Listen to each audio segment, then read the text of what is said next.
Okay, one comment that I forgot to mention, but I wanted to bring up. As you are going through life and you're thinking about sensory stuff for your kids and you're thinking about sensory activities, super important that you're consulting with an occupational therapist. Now, I'm not an occupational therapist, and I know we have one in our midst. So, if she'd be so kind as to just say a couple words about the importance of consulting. I'm going to talk a little longer so she can swallow her food. I think it's important to hear that out of the mouth of an occupational therapist, because what we do is sometimes we pick things that can amp kids up, sometimes we pick things that, and not everything applies across the board, right? So, do you mind speaking to that for just a moment, please? Okay, thank you. And I know access to us is sometimes limited depending on your school district. And, you know, we're a related service, and so obviously if your kid's not on an IEP, you're not going to have as much face time with us, or just not period for rural access state. But the importance of consulting us is that when we talk about physiology, and I see this happen a lot in all the schools I've worked with for the last 20 years now, is that something cool comes up, a sit disc, for example, or, you know, some of those sensory, quote unquote, weighted vests, pressure vests, whatever it is. And they think it's great, but people don't really understand what it's doing to physiologically to the child or how it's helping them, but they've seen it help a kid, so they start giving it to kids without the basis of what is that specific kid's needs. And it can not always cause a lot of damage, but it doesn't necessarily help them, and it can make or exacerbate what's going on with them. So the importance is, if you find out who your OTs are in your school districts, if you work in a school district, and just even send them an email and say, I have this situation, would this be appropriate? Because their training is supposed to be, I'm not going to say it is to be able to tease out what is going on with that kid pretty quickly, at least if it's okay to try it. Because if a kid's at 120 and you give them something that's going to increase their stimulation and arousal level, you're going to make them go to 150 or 200, right? So again, just something to think about. I know we come from a very vast variety of services and access to them across the state, just in the 4 districts I work in. So just wanted to kind of make that, as we talked about physiology, I thought it might be helpful, food for thought. Awesome, thank you. Yep. I want to do a shout out to the physical therapist too. Kalispell Schools has a physical therapist, and she, and then the process of working particularly with our elementary schools to create mobile labs. Mm-hmm. And part of the research that she is suggesting is that, particularly for really young children, the importance of movement relational to brain development. And 2 things really struck me in what I heard her say. A lot of times we have our kids in car seats for many, many hours at a time, or strapped into strollers.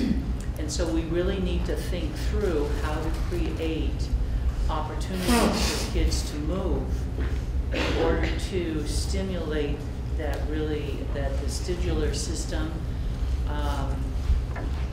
and not to ignore them. Absolutely. Good points. Yeah, I agree. So physical therapist, 1, 2, 3. Woo! OTs, 1, 2, 3. Woo! All right. So I think it's important to just think through, and you touched on that. It's really about the individualized child, right? So what works for one kid doesn't work for all kids, but it may work for some kids, and it's really that thought. The other thing to remember is that a lot of times these kids that we're discussing have teams outside of the school. So there's a lot of people in their life outside of the school. They may have seen an OT outside of school.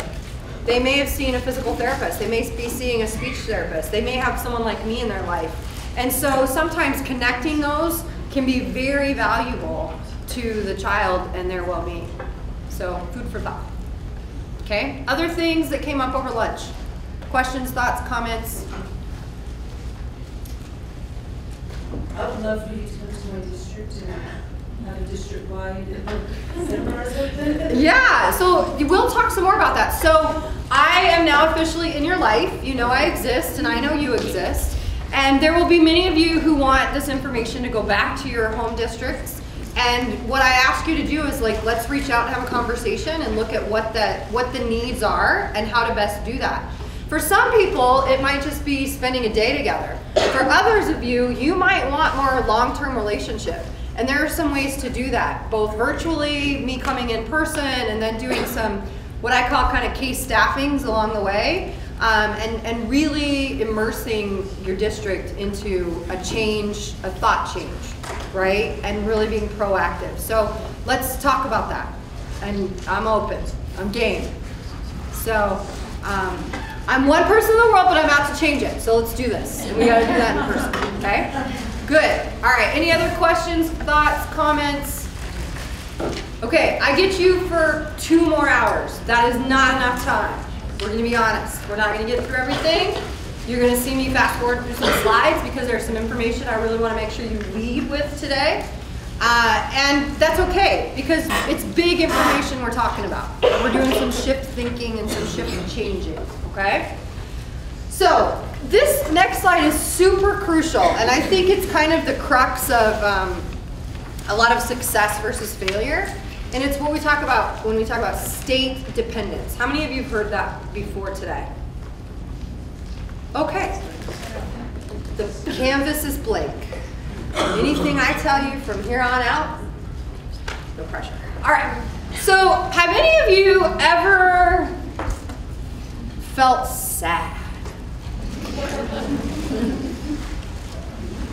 Honest, love that. Have any of you felt so angry you could see red? Okay. Have any of you felt happy? Really excited? Okay. So I'm a therapist, I've been doing this for a long time, I got a lot of tools in my tool belt, I feel like I'm pretty skilled.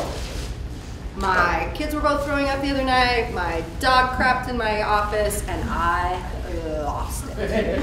And I was yelling at my husband, "Get out of bed! It's time for you to come help me!" And he's like, "I'm tired." I'm like, "I don't care if you're tired, we got a lot going on out here." Like, not my finest hour at all. I was in a state of panic, anger, frustration, right? Not good. We had a little moment of celebration when my daughter didn't throw up in her bed. That was awesome. Then I didn't have to do laundry at 2 a.m. That was really cool, okay? But I probably did not handle waking up my husband in the most loving, kind, nurturing way, right? So the next morning I wake up and I'm like, "Sorry about that." And he's like, "I actually think you handled that the right way, because if you'd been nice, I probably wouldn't have gotten out of bed." Right? So it's important to recognize that we go through lots of different states, okay? We can be happy and sad, and we can be angry and upset, and we can be worried and concerned, and there are lots of different states in which we live in. What we want to do is want to minimize the state of fear and terror. We want to minimize the state of scared. Right? And one of the things I teach the kids I work with is that emotions don't last forever. They're time limited. I may feel sad because someone died. I know in my cortex that's not going to last forever. I might always have moments of sadness, but I'm not going to feel that pain so deeply for a really long time. Does that make sense? Kids don't get that, because they haven't had enough life experience to get that, right? And a lot of them have lived with the same feeling for a really long time. So how many of you have kids who are like uber super smart, and then they do something and you're like, "I cannot believe you did that." Right? So my girl with the 120 heart rate, IQ was 130. Like off the charts smart. But the idea of her managing her own emotion, totally different ball of wax. So what happens, especially in kids who are adopted kind of early in life, is their base of their house really stinks. And it's not real strong, but their cortex is super smart because they're being exposed to this whole world where they've got lots of stimulation. So you got a kid who can reason with you, negotiate, you know, make sure that you can go back and forth, they can talk themselves out of anything. But to deal with an emotion, super strong, super tough for them. And it all depends on the state, right? So one of the interventions we do with my girl who has 120 heart rate, 140 IQ, we gave her lots of books to read about human experiences. Because she could tell you how someone should handle something, but then when she had to handle it, she'd fall apart. So we had to start giving her ways that she could have those experiences that were kind of outside of her, but we could turn them into her. Does that make sense? It's a multi-layered process, right? This doesn't happen overnight. But recognizing when I'm calm, I can handle a throwing up kid. Daytime, I'm all good. Sorry you're sick, let's take care of that. Middle of the night, 2 and a dog, I'm no longer calm. I am in terror, and I'm really pissed my husband didn't wake up. Because he sleeps through all of it. Right? So I've gone from calm to up here, okay? And for some of us, that can be kind of a gradual process. But for a lot of the kids in our care, have you ever had that experience? You're chatting with them, you're talking to them one-on-one, and all of a sudden you're like, oh my gosh, what did I do? The desk is over, they have flipped out, and they've told me to F off, and they're walking out the hall. Right? And they've gone from 0 to 60 in 10 seconds. That is a state-dependent emotion. Depends on what state I'm in. Right? You can tell me 1,000 times that I'm safe when I'm calm, but how you treat me when I am in terror and fear really sends me the message. My guy who's pacing, if I had gotten all up in his business and given him right back what he's given everyone else who's interacted with him, he never would have felt safe with me. What state was he in when he's pacing? He's way up here, right? He's scared. He's in terror.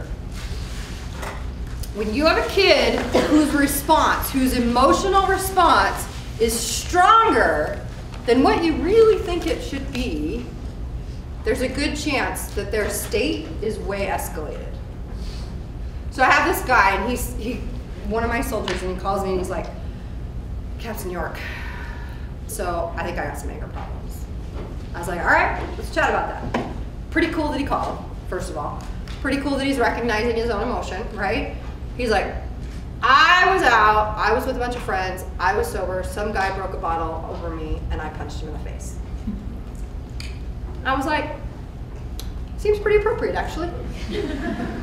Right? Yeah. If someone punches you, if someone breaks a bottle on you and you don't punch them back, like, there might be a problem with that. He didn't have an anger problem because of that issue, but everything he's heard, all the information he's heard, like if he punches someone, he's got an anger problem. Right? So really think about your own issues around anger. We had a nice conversation at lunch today. We don't really teach how to do anger in a healthy way. How many in this room have been angry? How many of you do it healthy? How many of you are trying the best you can? Sometimes it works, sometimes it don't. So I hear all sorts of things. So what's a healthy way to do anger? Exercising. Definitely healthy. All fine and good unless I'm exercising 3 hours a day, 7 days a week, then it's a problem, right?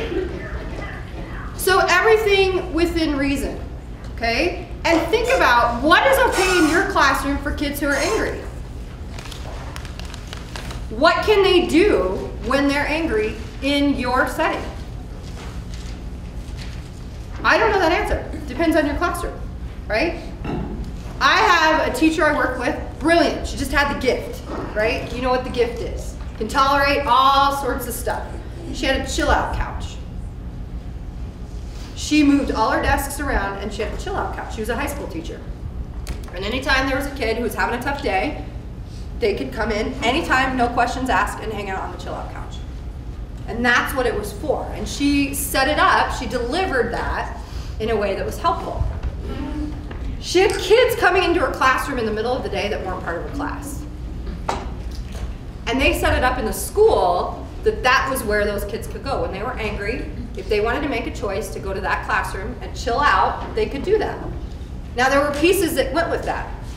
Once the chill out couch had been used, you had to have a conversation with someone to return back to class with an adult.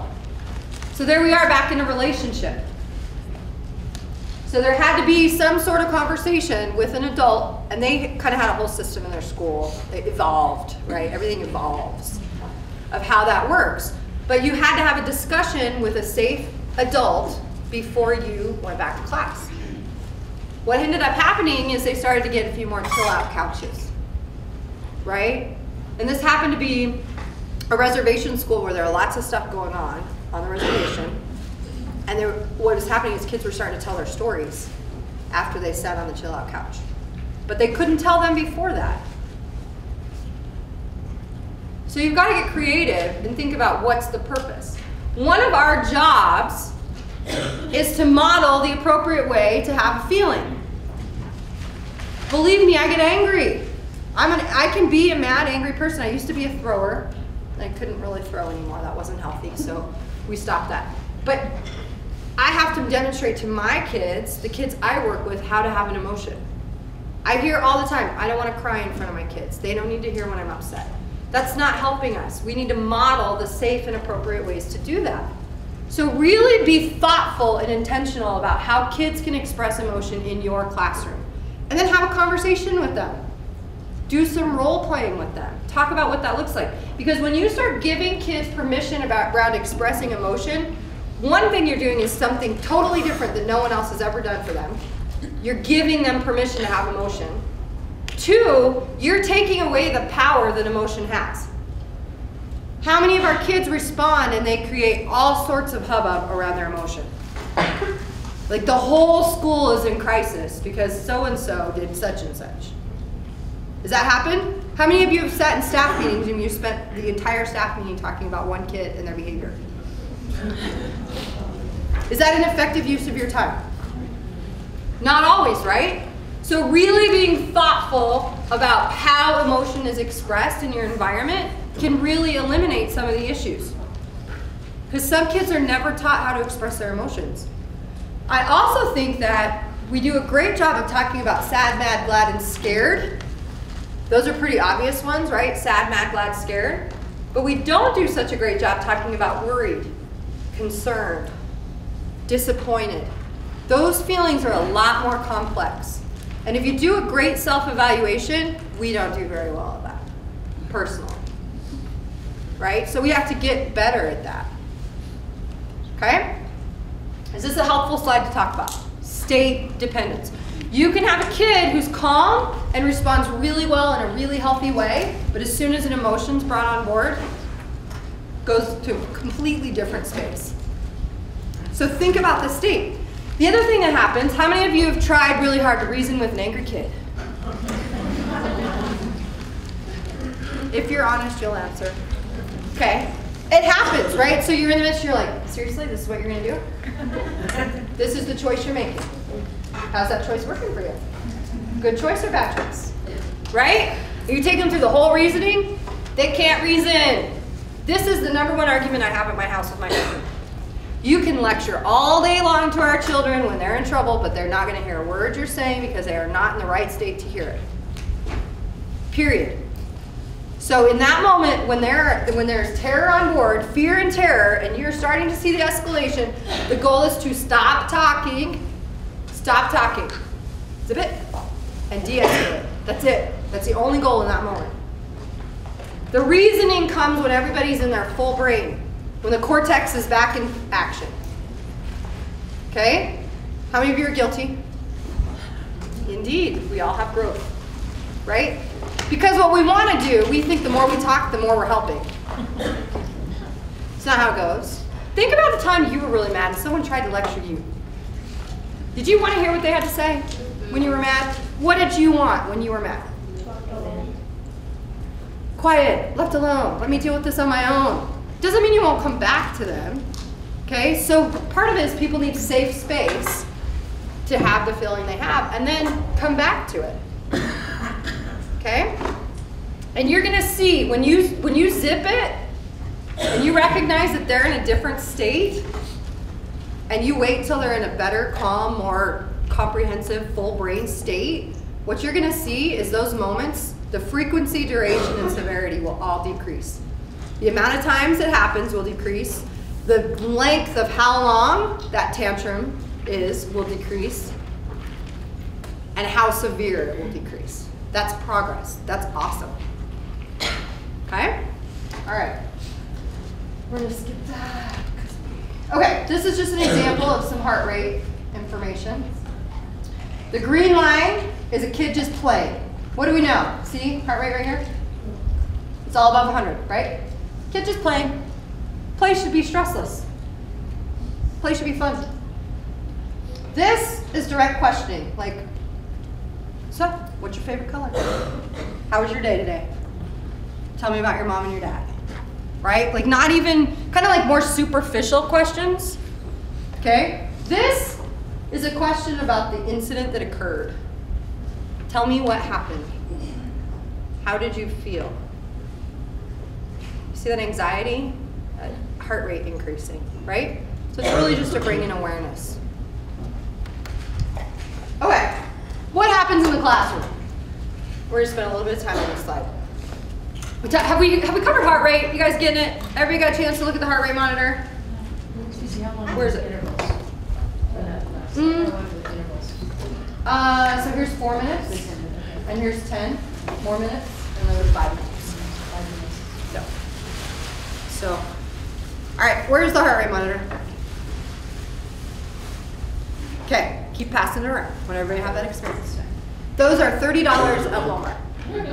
They're affordable, okay? They're found in the medical section by the pharmacy, okay? Okay, we talked about heart rate. I think that's just important because that's a tangible tool we can do, right? And I think anytime you can teach a kid more about themselves, you are empowering them to control themselves. Okay? So when you ask them to go like this and their heart's racing, you're empowering them. And at the end of the day, like, I love education. I'm a lifelong learner. I want education to happen for people in my life. But at the end of the day, I want them to be okay with who they are. I want them to be able to control themselves. That's my goal, right? Okay, we're gonna talk about dissociation versus arousal. Arousal, really easy to talk about. Angry, upset, mad, scared. Dissociation, got any kids who are checking out of class? You're talking to them, you're like, hello, are you there? Hello, and they're daydreaming. Or they look at you and they're looking right through you. You guys had that experience? Those are the kids who fall through the cracks. Those are the kids who get missed. But they're important. It's really important that you tune into that. Because dissociation is about checking out because the world is too overwhelming for me to handle. Now let's think about this. If I'm an infant and I'm not getting my needs met, and I'm laying in my crib and I cry and cry and cry and cry and cry, and no one addresses my needs, what do? Stop crying, right? And pretty soon I learn the message, no one cares when I do cry. And I start to dissociate. So I'm checking out. So you have to really get to know your kid. Why are they dissociating? Now when you have a relationship and safety built with a kid, you can touch that kid in a healthy way on the shoulder or something and you can bring them back. Now if you do that before you have a relationship and trust is built, bad Buddha, right? Off the charts. Their heart rate's gone up, it's not good. So dissociation is a key sign to trauma. People who dissociate usually have trauma histories. You will see that in parents at IEP meetings. True or false? True. Let's talk about an IEP meeting for a minute, okay? So there I am, a parent of a child who's having struggles at school. I walk into a room, usually everyone's already there, because I'm probably a couple minutes late because I've had to get there and a lot of stuff's happened. I sit down, how many people are at that table? 5 to 8, depending on the moment. 5 to 8, right? You have a regular ed teacher, true? You have a special ed teacher. If this kid's in middle school or high school, you have other teachers, right? You have an administrator, typically, right? You might have OT, PT, speech or language therapist. And that's school psych or school counselor. Yep, said that one. Okay. That's just the school team. Let's say invited the outside. Right? I think, yeah, you could have caseworker, you could have your group home worker, you could have foster parent, you could have biological parent, you could have probation, parole, you could have guardian ad litem, you could have a therapist. There might be a family therapist, there might be an individual therapist. The child could be present. Child, there could be a psychiatrist. I think the biggest meeting I sat in was 40. Oh. Imagine being a parent coming into that meeting. Is that a positive experience whatsoever? No. I'm dissociative. I don't care who you are. I'm checking out. You're going to tell me everything that's wrong with my kid. We say we start with strengths, right? It's the first block on the IEP, but do we really spend much time with that? No. Really, if we're honest? No. And most of our interventions don't really go back to that. I mean, if we're going to be honest, right? So I'm pretty overwhelmed. This could be the first time I've ever met you. Right? Now, I live in education land. I'm advocated for students. I've sat in really terrible meetings where people are yelling and screaming and crying and all sorts of stuff is happening. It's crazy. And I had to go meet with my teacher, my own child's teacher, about some issues she was having. I guarantee you I was a mess. My heart rate was racing. I was nervous. I got a little teary-eyed. Because it's my own kid. It's my kid. It makes it a different experience, right? So I think it's important. One major tool is engaging that parent or caregiver before they ever walk in the room. Developing a relationship with them ahead of time. Sit next to them at the meeting. Make sure their voice gets heard and they don't get talked over or talked down to. Make sure they understand what's being talked about, right? In my opinion, there should never be any surprises at an IEP meeting. That parent should know everything that's going on with that kid before they walk in that room. Because if they don't, then it's a setup, and it's not fair. A conversation that I've had a lot, I think in the last couple of years, with good case managers and stuff of IEPs, is the presence of everybody there and a help or hinder the situation. Because like a related service, we're not required to. Right. So if we're not helpful or just too many people is going to be overwhelming, which usually the case manager should have, kind of have an idea what the parents or their needs are. It's been really good because I'll say, I don't need to come if you feel that my information is self-explanatory or whatever. Right. So it is a conversation that doesn't always happen, but it's really important because we've made a lot of decisions where the PT and OT just say, we're not going to come unless you need us. Right. Because it is overwhelming coming to meet a whole bunch of new faces, Absolutely. I mean, it's about that thoughtful intention, right? What's the purpose of the meeting? What do we want to accomplish? What are we talking about? What is going to be brought up in the discussion? Who needs to be there? And, I also say that every interaction you have with a caregiver and a child is another part of that. Thousands of interaction that's going to repair or hurt their ability to connect with others. So you can be part of the solution or part of the problem. And how we treat people it's impacting their brain development directly. So really being thoughtful about that. So I wanted to make sure we touched on dissociation. We're not going to go into a lot of it. That's like a whole nother day's of stuff. But I really want you to tune into the kids who are checking out, the kids who aren't present in your class. There's a lot of stuff who are going on with those kids. And one of the things you might want to do is have a conversation outside of your classroom specifically with that kid. What's going on today? I noticed you really weren't there. You weren't present today. What's going on? Initially, they will say nothing because they're guarded. But when you keep coming back to that and just taking them aside and connecting, you're planting that seed that they're going to build on. They care about me. They want to know. But I'm going to wait and see how many times they'll ask me. See how serious they are. Somatic complaints. Anybody got any kids with headaches? Stomach aches?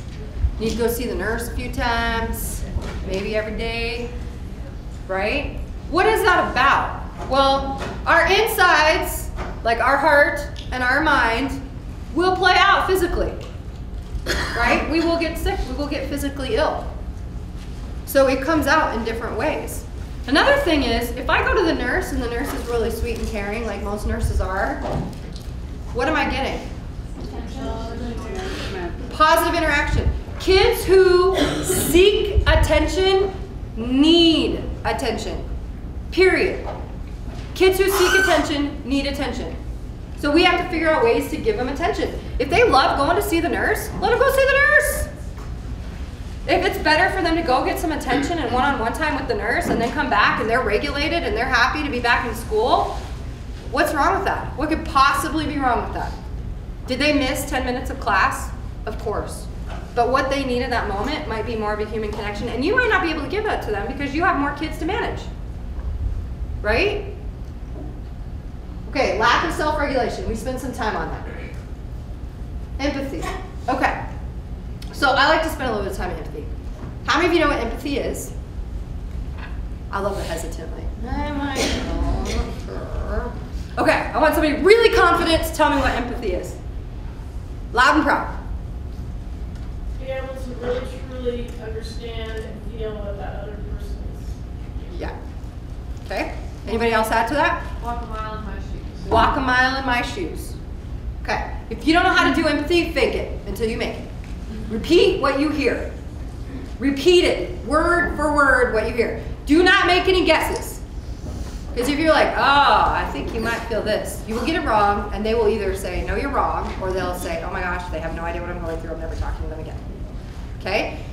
I cannot have, how many, before I ask that question, how many of you have had kids who you think, oh my gosh, they have no empathy for anyone else? Okay. Think about that kid for just 1 minute. I cannot care about you and your road until my needs are met. Until I feel safe enough and have my basic needs met, I cannot have empathy. Empathy is a developmental task. We talk a lot about that. Right? This infant does not care if you are in Walmart shopping and you have 10 minutes to get what you need.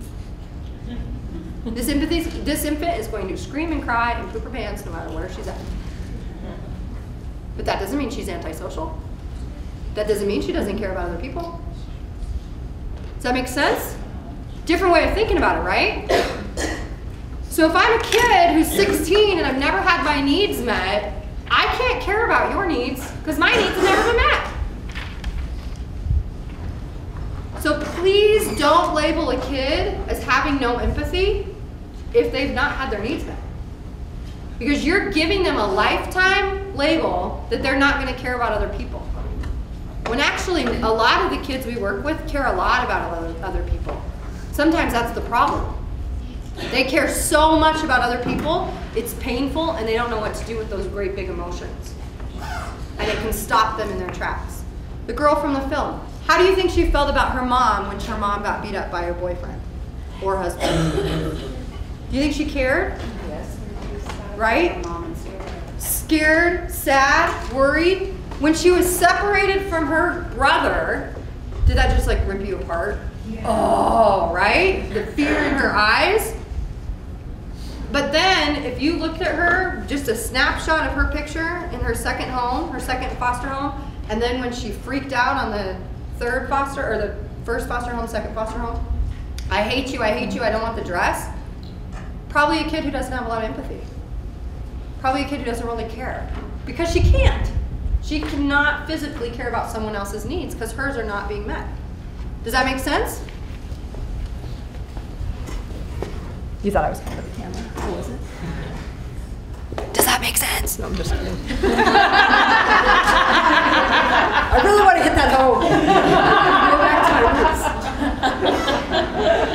roots. That's a trigger for me. When people say that kids aren't empathic, that's a huge trigger for me. The other one is manipulative. When we label kids as manipulative, that makes me crazy because manipulation is around getting my needs met that weren't met earlier. So you will never hear me use that except for telling people not to use it. Because kids don't manipulate. They don't wake up in the morning like, I'm gonna get Miss Smith today. Yep. They don't think that far ahead. They are in the moment. They are living in that moment trying to get their needs met. So like a narcissist, like I divorced a narcissistic man. Okay. And like a lot of this is like I can understand like this childhood growing up. Where do you cut that off? Where is it where they're no longer a kid and you can have an excuse to where you're an adult and they're using the excuse of where. Fair question. Way fair question. So you might not get the answer you want from me. So I'm a hopeful person. And I've worked with a lot of really broken and hurt adults. And when you spend time listening to those stories, and personality disorder stuff is like, it's intrusive, it's invasive, it's intensive, like it's long-term stuff, right? When you don't do relationships well or you do them in ways that are really unhealthy, I don't think there's hopelessness that goes with that. But I do think there comes a period of time in our life where we have to own our own stuff, right? And we can't have it, we don't, not their excuses, but people can understand me all I want, but if I'm up here and my trauma is all over the place, that's a problem, right? So I think there's a level of letting people off the hook and having an understanding. As a teacher, you're meeting them developmentally. And as an adult, we live in a society that's very unforgiving. We are not a developmentally sensitive society. True or false? True. Right? Right? Like my kids are 6 and 7 and I have very high expectations for them. And like, if they have a problem, they work it out at the wood pile. Like they gotta carry in wood, they gotta stack wood, they gotta work it out there. Now that's probably not real developmentally sensitive for a 6 and 7-year-old, but it works at our house, right? You gotta get creative. An adult who's not getting along with their sibling, that could play out all sorts of ways, right? So it's really around where's the trauma? Have I looked at it? Many people with personality disorders, A, haven't looked at what's happened to them, and B, haven't had relationships that are supportive enough to address that. Because the best way to heal is in a relationship. But if I spend my whole life fighting for it and getting through life by myself, and I don't have anyone around me to support me, I'm not gonna know how to do relationships in a healthy way. And I'm gonna have all sorts of really icky crap that goes along with that. Does that answer your question? Yeah. I mean, I don't know what that answer is for everyone, right? I mean, my 16-year-old kid I work with, she cannot function as a 16-year-old. She wants to get her driver's license, which is wonderful and very age appropriate. Her parents are like, and I call it the twitch, like we all start twitching. And so I'm like, we want to be developmentally sensitive, but we also want to encourage age appropriate behavior. She's in the context of a family who loves her and cares about her. She can get away with doing all sorts of really weird, unhealthy things, as long as the people around her don't become unhealthy with her, right? And how do you approach that with a kid though, who's like, but I'm 14 and I need a cell phone, but it's not mentioned, like they're really not there yet, but in their mind, I'm 14. Fair question. So a lot of times when I talk, people always think that I want to give kids an out, but I'm actually kind of a hard ass. I really hold people accountable because we're not doing them any favors if we don't, right? So it's pretty, how many do you agree? Age appropriate for a 14-year-old to have a cell phone? Yes. Age appropriate, right? A lot of 14, whether we agree with it or not, a lot of 14-year-olds have cell phones, right? Can they be used for good or evil? Absolutely. This is a whole nother day, right? But the question is really awesome. You want a cell phone? These are the reasons why there's that word why. These are the reasons that it's probably not appropriate for you. If you really want it, let's see what we can do around it, those reasons, and get you a cell phone. Because a lot of reasons are around safety. You can't be safe with a cell phone. So what does that mean? What does that look like to be safe with a cell phone? Well, you probably need to have a little bit higher self-esteem. You got to feel more confident in yourself, right? You can't be taking risque photos of yourself and then send them to inappropriate people. Now I'm just guessing. I don't know if that is what would happen, right? Spend a little time, know the drill. So those are the things you talk about, like having real conversations with these kids about what the expectations are. Because if you think about your expectations for the kids in your life, how many of them are nonverbal? How many of you actually have verbalized an expectation for some of the kids you struggle with? And how many of you have realistic expectations? So developmentally sensitive is saying, all right, I got a kid who is 13 and really struggles with transitioning classes, right? Middle school kids, junior high kids transition. He can do really well for the first 10 minutes of the transition, or the first 10 minutes of the class, and then he's like freaking out that he's gonna be late to the next class, or he's out of control behavior-wise. Developmentally sensitive is recognizing we can have 10 minutes of success and shooting for 15. What can we get? How can we get those next 5 minutes out of him? And once we can get 15, then we can get a little bit longer. And we grow with that. What we end up doing though is we say, I want this kid to sit in class all day long. I want him to be here for the whole 45 minutes. And if he can't be here for the whole 45 minutes, then he's not a fit in my class, or we need to do an alternative education plan for him. Now is that helping him? No, because alternative means you're not here, you're somewhere else. When really, if we gave him the experience, if we got 15 really good minutes, and then we got 20 really good minutes, then we're meeting them in a developmental need. Or we got 10 minutes and then we took a sensory break of some sort, right? And then we came back and we got another 10 minutes. Make sense? Here's the rub on that one. Bring it. I mean, we are really good at shaping behavior, starting small, recognizing the function of the behavior, and setting up. And oftentimes these kids really escalate into behaviors that are really not safe to self and others. And in that respect, I'm not saying this for everyone, but every once in a while, the best thing we can do for that child who is so traumatized that even in a class of 5 other kids, it's not working for him. And that's when we have to really think through and maybe do an alternative setting, which is even more controlled, so that he can feel like his basic needs are getting met. I agree. And I think that alternative settings are really appropriate for some kids. Absolutely. So I think it's important to be that thoughtful intention around what are we trying for and what is the goal. So definitely think that's appropriate for some kids because they need that, right? They need one-on-one attention. They maybe need a different environment where there's more movement. They need something that's not a traditional classroom, so to speak. The other thing another intervention that I've done throughout the years is I've had kids call their parents in the middle of the day. And I cannot tell you how many educators I've run up against who are like, that ain't gonna happen. One kid calls, they're all gonna wanna call, right? Well, it's back to that, A, how do you deliver it?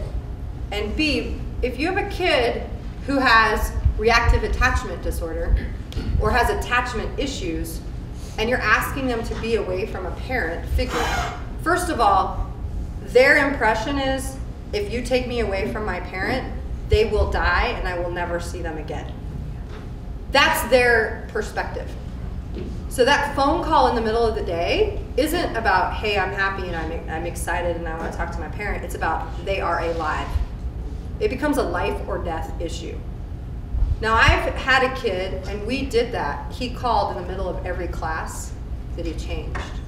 The teachers wanted to throw me under the bus because it's a management nightmare, right? But we got him to where, he only did that for 2 weeks. He only needed to do that for 2 weeks. And after that, it was morning, afternoon, or morning, lunchtime, afternoon, right? So this developmental stuff doesn't have to last forever. When you meet the need right away and you meet it consistently for a period of time, kids move through it pretty quickly. Actually. But it's really about being thoughtful and meeting that need, right? I have a kid I'm working with right now. We set it up. She cannot leave her mom in the morning without it being terrible. Terrible, right? It's the whole peel and run thing. Well, she has attachment stuff. So what is that doing? Every time she peels away and her mom leaves. Re-traumatized. So what we did is we set up a little desk for mom, kind of in the secretary's office, and mom just hangs out. Like, she has the ability to do that. I'm not saying all parents have that ability, but we got creative. Mom is there. Mom can hang out for the day, and kid can come and check in, right? So if you're a toddler and you're at a playground, does the parent just say, "See you later, 2-year-old, I'm going shopping"? What would happen? So you're laughing, because that's laughable. Stacy, you could never even think about that. But we have kids we do that to in a school setting. That happens. They have the same need as a toddler. In some cases where it's the need to, where there's the attachment with something like a picture, recorded, a scent, a recorded voice of the parent, help in that case. Like, say I have a childhood attachment issue and they're used to my smell, sending them with something that they can smell throughout the day to increase that attachment. Yes, absolutely. It's all about maintaining connection, right? It's that object permanence thing. Like, when I go away, am I still really there? True, right? And so that's like basic development stuff. Anything you can do to kind of stay connected and attached throughout the day. You know, parents sending notes to the kid, so this bracelet right here, everybody in my family, my children and my husband and our dog, all have one. And when I'm gone, we all wear ours. That's what we do. And I have to leave once a month for my drill weekend. We all wear them. My daughter, she picked out beautiful rings that we wear. We chose not to wear them this weekend because she didn't want to wear hers. Okay? But it's about maintaining connection. So whatever that is to help with that attachment piece, those are the things we have to get creative about, because it's meeting a developmental need. Make sense? Okay. All right, we see an increase in peer problems with kids. Let's think about how friendships are developed, okay? Here's little Miss Isabel. She's in a healthy home. Who's her first playmate? Kitty goo. Kitty kitty goo. Peekaboo. Right? Hello, how are you? Right? Me. Mom and dad are first playmates. If I've not had a positive experience with my first playmate, how am I going to do with play? Right? Not so great. So then I go out in the world, and I'm probably at preschool, or I might be at daycare, or maybe I'm at the playground, and I'm in the sandbox. What do? Play by yourself. I can't hear you. Play by yourself. Play by myself, right? I am in my own little world of play. There might be a lot of other people around me, but I'm playing in my own little world. And then I might look up and be like, that dude has a truck I want. Steal the truck. And then the kid's like, oh my God, he stole my truck! And we have this whole big meltdown that happens, right? But is that normal development? How many times has that happened at recess when you're in 5th grade? Girl drama. 6th grade. High school. Like, that stuff is happening. Because what happens is, I'm said next, I'm in my own little world, I'm developmentally appropriate, I take something because I'm impulsive and I haven't developed that part of my brain yet to be considerate of others and ask, may not have had any models of how to do that, right? Then I might play one-on-one, maybe. When I'm successful with that, I might play with others. How many of you had kids who've tried sports and completely failed at a team event? Give them an individual sport first. Then do a team event. That's a lot to manage when you don't do skills very well. Make sense? How many of you have tattletales?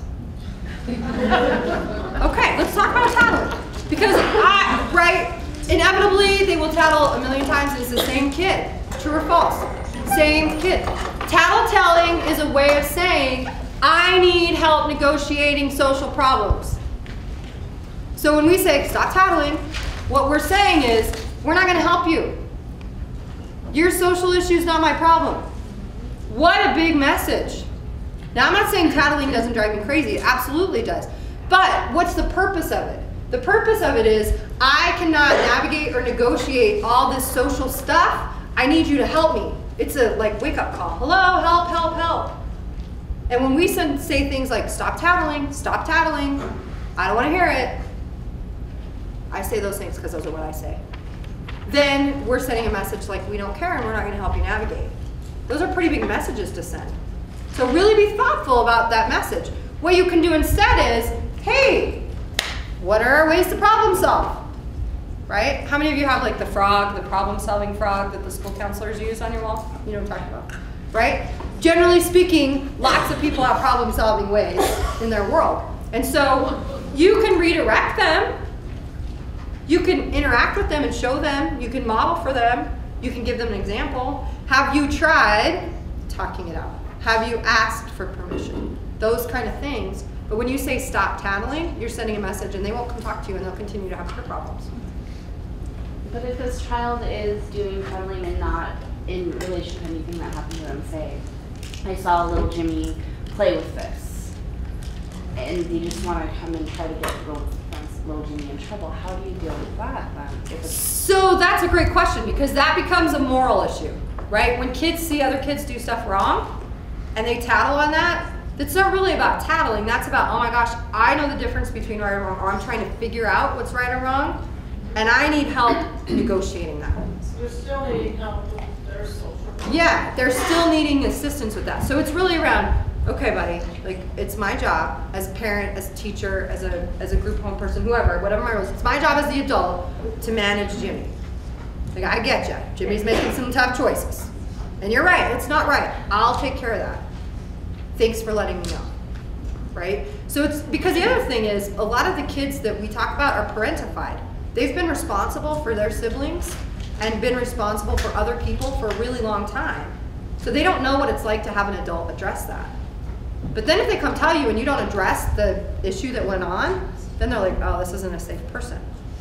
So you have to go and be like, all right, Jimmy, I know so-and-so came and told me, so let's talk about it. Like, that's really not okay to do that. Make sense? Very complex. Like, we're giving it like little snippets. See, and it's 1:15. Okay. All right, escalation, difficult behaviors, decrease in homework, lack of focus and concentration, increased absences. Like, all of that stuff happens with our kids, right? Are there any of you who don't have any of that?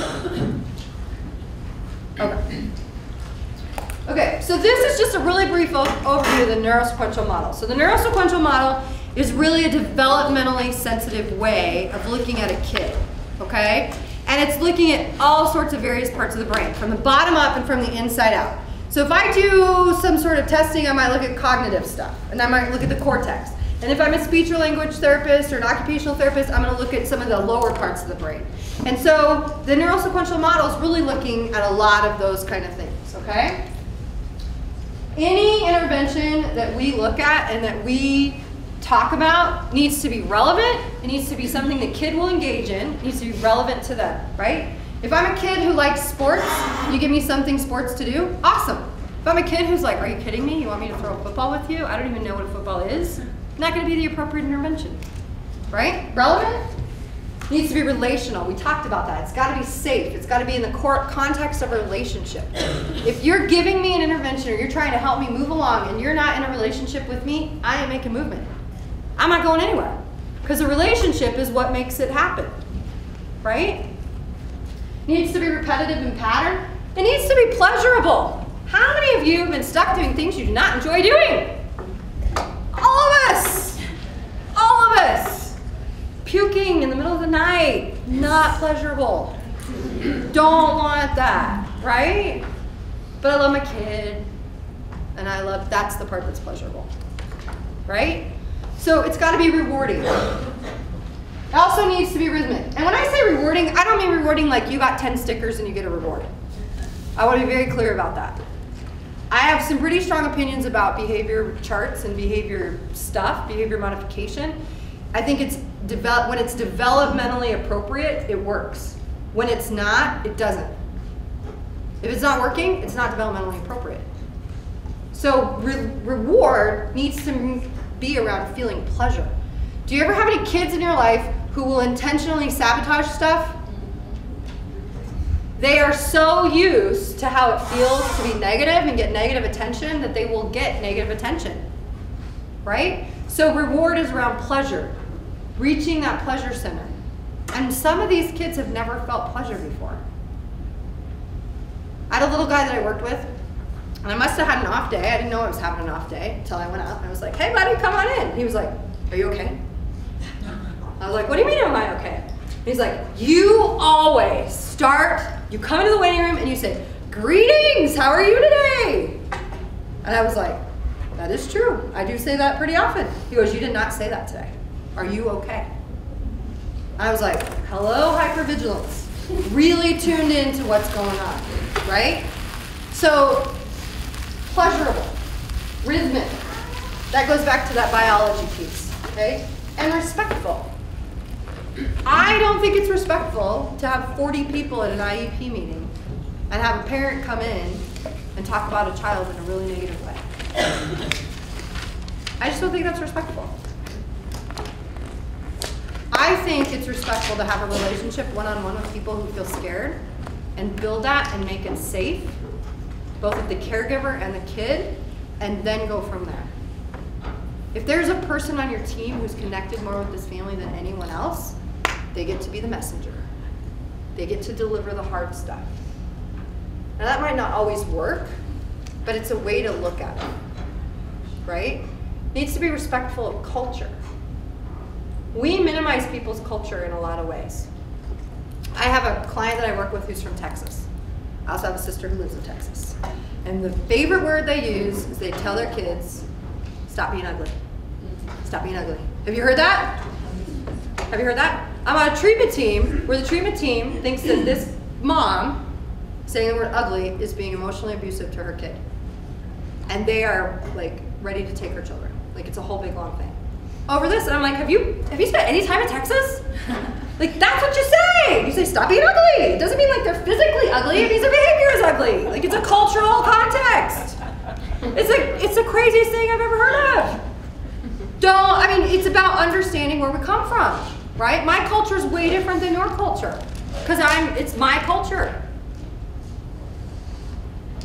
Okay, we're gonna keep cruising because this one is one of my favorite.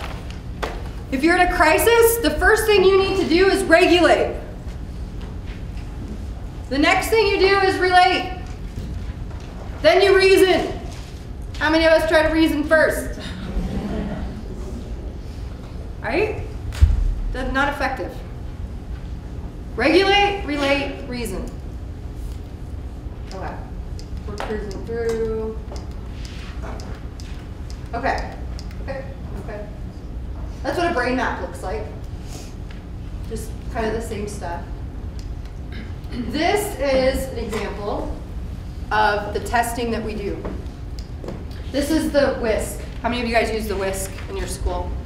So it looks at this part up here. Cortex. This is the trauma symptom checklist. Looks at this part. This is speech and language evaluation. OT. Neuromedical. We don't have a lot of assessments that do all of those things, right? People who started using the neurosequential model and the neurosequential model of education, we found that their out-of-school suspensions decreased significantly. So blue line is from 2009, red line is 2010. Big difference, right? When you start looking at the whole child. In-school suspensions, huge difference, significantly different. Long-term suspensions. So Warlick Academy they've brought on the neurosequential model of education, and their whole team has been educated in how to really look at the whole child, the whole system. Graduation rates start to increase. Isn't that what our goal is? Right? Teacher absences went down. How many of you have called in sick because you don't want to deal with the kid?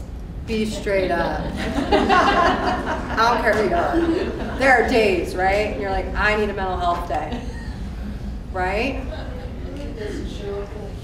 The kid doesn't show up and you're like, 1 second party, woo! Maybe 5 second party. It's tough. Like some of these kids are really tough. They're draining, okay? Dropouts, attendance went up. Okay, now we're gonna get to the really good stuff.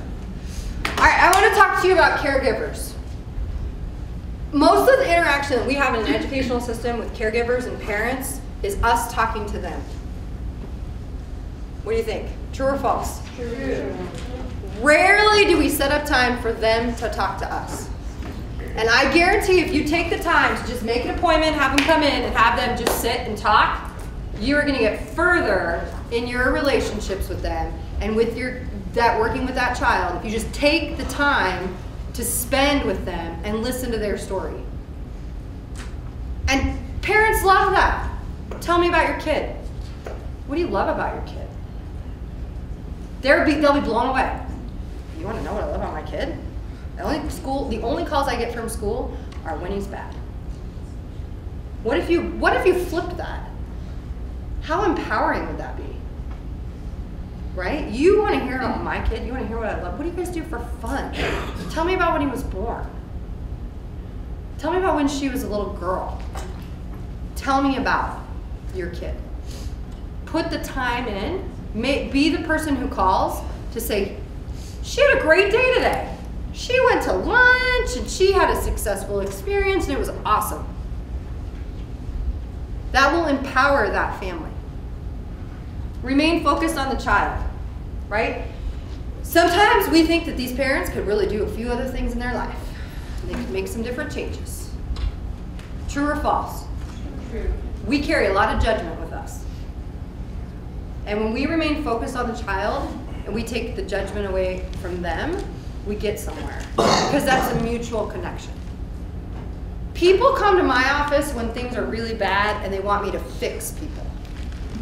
I'm not a fixer. I have a mom, she dropped a kid off. And generally speaking, I don't do a lot of individual therapy with kids. I do mostly family therapy. Because it doesn't really matter about my relationship with the kid. I can develop really good relationships. What matters is the relationship between the kid and their parents. That's what matters to me, okay? And that therapy is not about me, it's about them. But this particular kid, mom dropped him off. She'd go pick him up from school. He'd come in for therapy. We'd chit chat. She'd be in the waiting room, reading her book, and then they'd leave. I was like, why don't you come in and spend some time with us? She's like, nope. Nope. We're here for him. He needs the fixing, not me. This is a high school kid. Okay, so eventually what happened is this kid's like, I just want to spend more time with my family. If I could spend some more time with my family, that'd be great. So I said to mom, I'm like, stop bringing him to therapy. Go take him out of school for the hour and spend time with him for the hour that you're bringing him to therapy. Stop seeing me. She refused to do it. She did not want to do it. Right? So there's lots of ways. We need to focus on the kid. We need to focus on what the kid needs. We need to connect and build a relationship. Okay? Deal directly with any problems. Oh, go ahead. When the focus on the child, there was a place I was working with, I was doing more work there, that it was a preschool setting. But what they did with the child is they made it a negative thing for communication with the parents. So like, you're being bad, we're gonna call your mom. And they made, if you don't get better, we're gonna call your parent because you're being bad. And I really felt that that wasn't helping the kid at all, because of the fact that if therefore it makes the caregiver a negative force outside of the classroom. Yeah, absolutely. Absolutely. I mean, there's all sorts of ways we try to make behavior happen, right? And I've been there, like, I'm gonna tell your dad. That's mine. Like, your dad, you really want your dad to be involved in this conversation? Because that's gonna go a whole different way. Okay, you know. But so you've got to be aware around what is it about the child, right? And what is our intention? Sometimes we're desperate, we don't have enough tools, and we do things like that. We're in our regulation place. And sometimes I'm like, your dad has to get involved because I'm going to kill you and string you up by your toenails. You don't, right? So it's really around what are we doing? What are the tools in our toolbox, and do we need more tools? So, okay. Deal directly with any problems. Every person who I have ever worked with likes honesty. And we work in a system. Educational system is all about saying a lot of words and not really getting directly to the point. Is that fair? Yes. Right? We got an issue, this is what's going on, we need to deal with it. Parents are the experts of their children. Whether or not you agree with what they're doing, they are the expert. And we don't bring them into that process enough. We don't rely on them. A lot of times you can be like, hey, this is what's going on. Do you have any ideas? They'll be like, hey, that's going on too. I have no ideas. Let's work on this together. Or they'll say, this is what works for me. And that might be exactly what they need in the classroom. So dealing directly and being straight up and honest about things gets you a lot further than beating around the bush with them, okay? Recognize that schools can be intimidating and overwhelming to caregivers. If you have not spent a lot of time in a school, it is a very scary, overwhelming place. Some people don't like children. except for their own. And having all these kids run around can be a little overwhelming. But going into the school and only having interactions when things are bad, that's intimidating. So you really got to work on flipping it. And that's your job as a teacher. Because parents are not going to reach out to you unless you are approachable. Find common ground. You could be from millions of miles away. There's something that you have that can be in common. Find something you have in common. Besides the kid. Sometimes that's really helpful. Okay? All right. You guys need a break? You guys okay? If you need a break, anybody? Break. It's okay if you say yes. I think they need 5. Okay, let's do 5 minutes, maybe 10.